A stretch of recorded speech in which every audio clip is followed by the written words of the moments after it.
When the Muslim world reacted in fury over the Danish cartoons of Mohammed, this was the face of moderation that European Muslim leaders wanted the world to see. The mainstream Muslims living in this country want to show that we can express our protest in a very legitimate, in a very civil, in a very courteous way. But this is the other face of European Islam.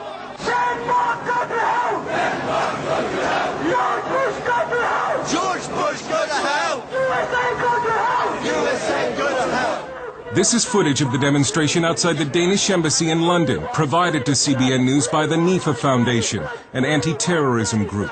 What you can't see in this video is that one of the demonstrators is dressed as a suicide bomber. Even moderate British Muslims were outraged that no one was arrested, even though British law forbids incitement to murder. But it follows a pattern of extraordinary and some would say dangerous tolerance of Muslim radicals.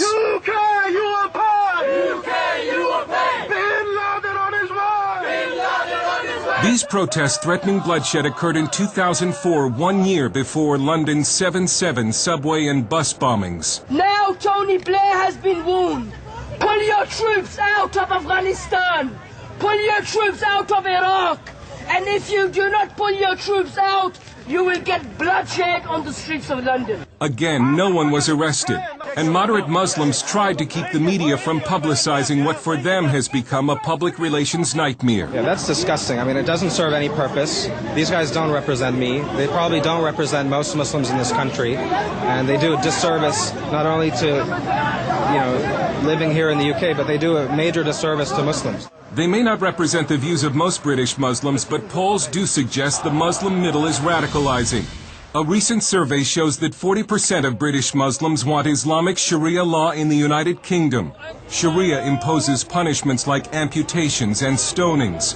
And in a separate poll, nearly 1/3 of Muslims agreed with the statement that Western society is decadent and immoral, and that Muslims should seek to bring it to an end. Critics say that European political correctness and multiculturalism, which were supposed to embrace Muslim radicals and somehow westernize them, have seriously backfired. And now Western Europe seems paralyzed by the political correctness that grips the government and the media. One of the biggest fears for a lot of commentators, whether they're terrorist commentators or commentators on the Middle East, is if they actually address this whole issue of Islam and start to question it, what they fear is being labelled as an Islamophobe. There is a real reluctance to offend the ethnic communities of any sort, let alone the Muslim community. And there seems to be a lack of political will to stop Muslim radicals bent on conquest. May Allah bomb you!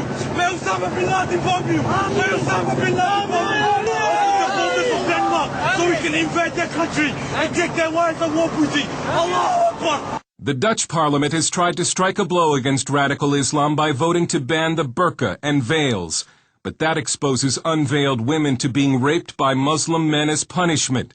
There is reported to be a growing rape epidemic of unveiled women in Europe.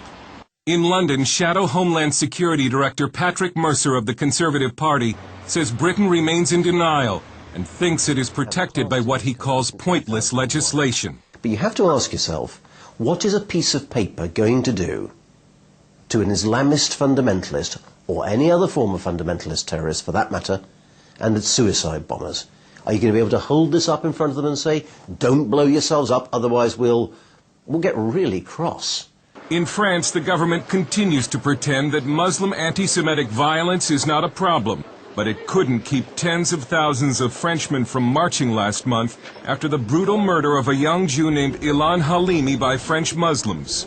Halimi was held for ransom and then tortured to death by Muslim immigrants who phoned his family and recited to them verses from the Quran as their son screamed in agony. French conservative political writer Guy Millier. A lot of Jews in Europe, and especially in France, are really scared about the future.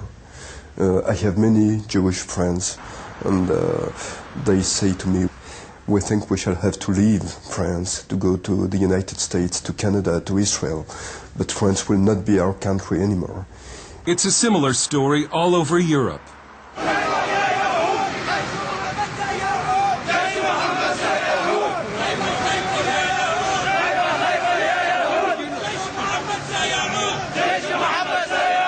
And in the wake of the cartoon protest, a worldwide group of intellectuals recently signed a declaration that states, "After having overcome fascism, Nazism, and Stalinism, the world now faces a new global threat, Islamism.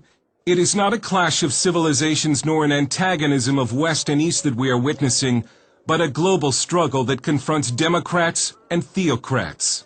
And Europe's problem with radical Muslims is our problem too."